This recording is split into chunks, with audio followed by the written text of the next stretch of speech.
I'm excited to have Sarah Rose share her story with our audience today. Sarah was a successful entrepreneur who spent years as a stay-at-home mom. After playing it small for many years, Sarah said, "I don't know about you, but continuing to play it small, yet knowing you're destined for greatness, is a complete soul destroyer." Sarah Rose went from a depressed, struggling mom to a successful business owner, speaking at events and inspiring others to turn their life around too. She has since helped hundreds of women change direction, give their lifestyle a makeover, and earn the income they deserve. She is also a published author and a public speaker. Her passion is inspiring those with the ambition to chase their dreams. Sarah Rose is living proof that anything is possible when you say yes to change and opportunities that come in your path and put your mind to it. Welcome, Sarah. I'm so glad to have you on the show today. Thanks, Curtis. I'm so honored and excited to be here with you. This is so fun. That's great. Now, we actually met through the Success, Motivation, Inspiration Facebook group, huh? That's correct. I love that group. It's so powerful and motivational. It's everything in the title, right? Yeah. I've got some questions for you. I'm glad that you're here, able to be here sharing with our audience today, and just excited to have you on the show. I'm so excited to be here. Thank you. Absolutely. First off, what is your personal definition of success? My definition of success, I kind of borrowed from Jim Rohn, the late, great Jim Rohn. If you know him, he's been one of my lifetime mentors. And he said that the definition of success is enjoying all that you've got while working towards everything that you want. I love that. I hadn't heard that quote before. That's great, though. And I think about it, and it just resonated so much because so often we can get stuck in this, well, when I have the house, when I have the bank account, when I have the car in the garage, then I'll be happy. Yeah. But it doesn't work like that. In order to have the things that we want, we have to grow into the person who deserves that, right? So if we're not already grateful for the things we have, the other stuff isn't going to come. I love that. That's great. Can you share what steps you take daily to improve? Well, I believe that having a personal growth and development system is part of your DMO, your daily method of operation, is critical to success. So whether that looks like you're a crazy busy parent racing out the door to get your kids to school, and then you go to work and you're sitting in traffic and you come home and it's like rinse and repeat every single day, still don't use that as an excuse. You can turn your car into a classroom and listen to podcasts. Go back to YouTube University, like learn the information that's out there that is available to us. As Marie Forleo's new book, Everything is Figure Outable, right? So the answers are there. We just have to go and find them and attract them to us. So yes, absolutely, personal growth and development every morning, listening to podcasts while I'm driving my daughter to school and home, reading. It's just critical to growth and just keeping on getting better, because if we stagnate, if we don't continue to grow and put good things in, how are we going to show up for our clients and our customers and our teams? I mean, if we're just kind of stagnant, we don't have that new energy and that new passion being renewed frequently. That's great advice. What is your advice for someone making an important decision? I would say to put thought into it. Don't rush into something just because it looks like a shiny object. Put some thought in, do some research, do some soul searching, and make sure that it's the right thing. A little bit of my story is that my husband and I were married. We're both entrepreneurs. He had a very successful business, and I took some time out to be a stay-at-home mom with our daughter. And along the way, we had a financial crisis and we lost absolutely everything overnight. It was a very dark and difficult time in our lives. And I had to go back to work. I mean, the writing was on the wall that this was inevitable. And it wasn't just something that I was going to sign my name to or put my energy behind. You know, we want to love what we do. We want to have that fire and that passion if we're going to spend so much time with our work. That we almost want to live the work. We want to be the work. We want to get paid for just being ourselves and doing what we do. I think it's just making sure that it resonates with you and that it's in alignment with your mission, for what you want to achieve, the problem you want to solve for others and for yourself. I love that. How long did you go back to work before you decided you want to become an entrepreneur again? Well, I've always been an entrepreneur. My mom was a 7-figure earner in network marketing. She was a single mom of 3 kids and went from 6 figures in debt to earning multiple 7 figures. And wow. She was always my inspiration. I saw her go from nothing to everything, and it was kind of in my blood. So when I had to go back to work, I knew that I had to find something that I could make my own. Can you tell me about a specific moment that set you on the path where you are now? I think it was in that moment of darkness that I discovered my purpose, was that if I was experiencing, this really difficult time in my life, that perhaps many other men and women were going through a difficult time. And I just wanted to show them that there is another way, there is a better way, and that there is a light at the end of the tunnel, and that this too shall pass. It might not pass overnight, it might not pass in a week or a month, but I wanted to share my story and help empower others to know that if I can do it, they can too. Okay. If you could recommend one book for our audience, what would that be? That is so hard because I'm a self-confessed book hoarder. I have a whole entire library. You can't see it, but it's right behind me.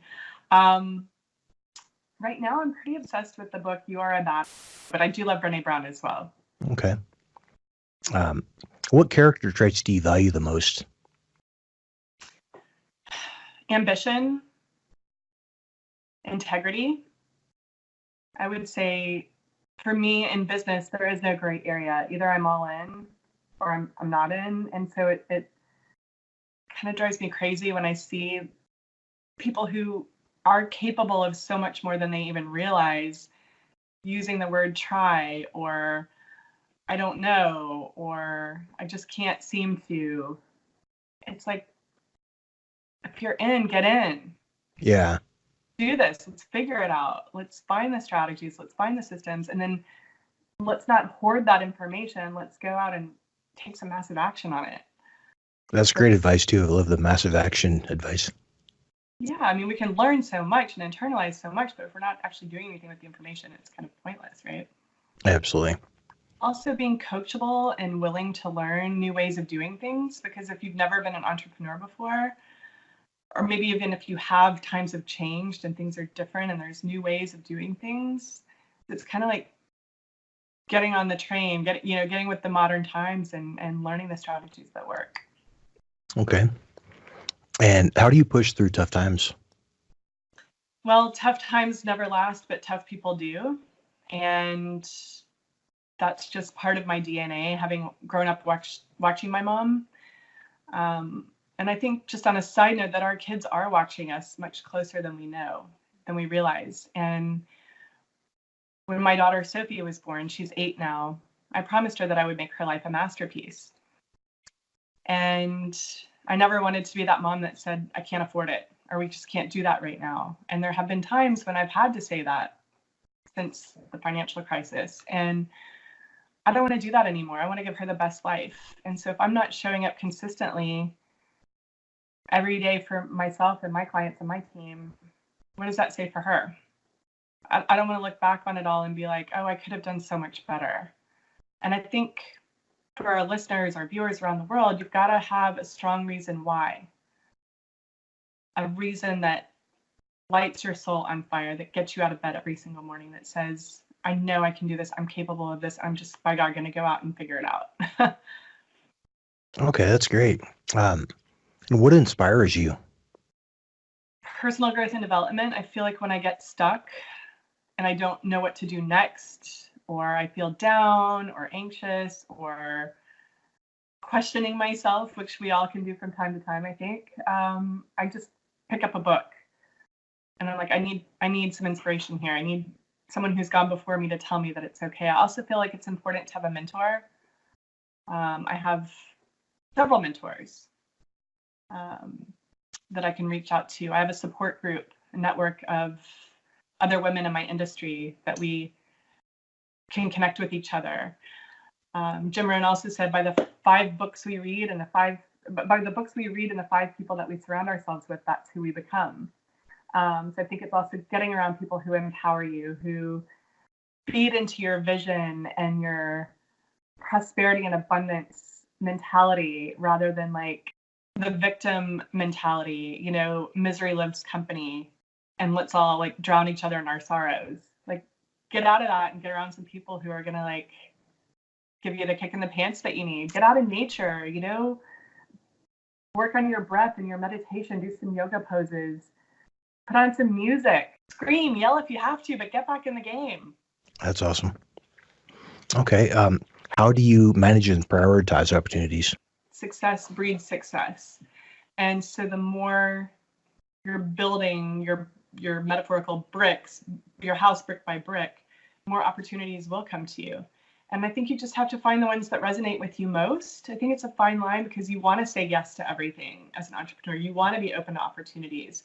But at the same time, you can totally overload your plate. You can become overwhelmed, which can freeze you into inactivity because you just don't know what to do next. And so I think it's just important, like you said, to prioritize and make sure, is this in alignment with my brand? Is this in alignment with my mission? Is this in alignment with my vision? I want to help everybody, but it's kind of a checklist like we talked about earlier, the characteristics or the traits. Is this someone that's in integrity? Is this someone who is ambitious? Is this someone who does what they say they're going to do? Is this a cause that resonates with me? And then you just kind of make your decisions based on that. Okay. Another thing I love to ask successful people, we've got thousands of listeners who are very young, new entrepreneurs, a lot of them that have just turned 18, they're just launching their first businesses. What advice would you give to your 18-year-old self? Oh, that's a great question. Just get serious now. Be serious, go all in, make a decision that you're going to not be in this to give it a go. You're going to see it through. And know that you are always on the right path and your success is inevitable. And life is going to throw some curveballs at you. Stay the course. Don't let it get you off track. Don't take it as a sign from the universe or the higher power that maybe you're not meant for this, or maybe somebody else can do this, but you can't. Even if you're getting that type of advice from your peers or parents or whoever, that a lot of the extremely successful people that I know have forced through failure after failure after failure and had husband or wife or family members thinking that they're stupid to continue on or start another business after the last one failed. And so I love that advice. That's great. Well, I think that you cannot be successful without failure. I think they're twins, fraternal twins. My husband and I are both entrepreneurs, and we've had failure after failure after failure. And not always have we been supportive of each other's path. It's like, is this ever going to happen? Is this ever going to happen? And you just have to stay true to you. Okay. That's great advice. The other thing I was going to ask is, what's the best way to get a hold of you? I know you're on the Success Motivation Inspiration Facebook group, and so you've got SarahRoseGlobal.com. Is that the best site to connect with you on? Yes, I'm all over the place as Sarah Rose Global. So on Instagram at Sarah Rose Global, Facebook, and website is SarahRoseGlobal.com, and it's Sarah with an H. Okay, that's a good thing to put out. Thank you so much. I sure appreciate you being on and sharing your insight and your wisdom with us. Thank you so much, Curtis. I really enjoyed our conversation. I'm so glad to connect with you and really enjoying your group. It's absolutely amazing. And since you sent me over your podcast last night, I've been listening to some of those, and I've shared that out to my network as well. So I'm really glad that we're able to collaborate and put each other forward. That's great. Well, thank you so much. Thanks. We'll keep in touch. Thank you. Bye. That's it for this episode. Don't forget to subscribe to the Success, Motivation, and Inspiration podcast. And head over to successmotivationinspiration.com for show notes and more tools to fuel your passion.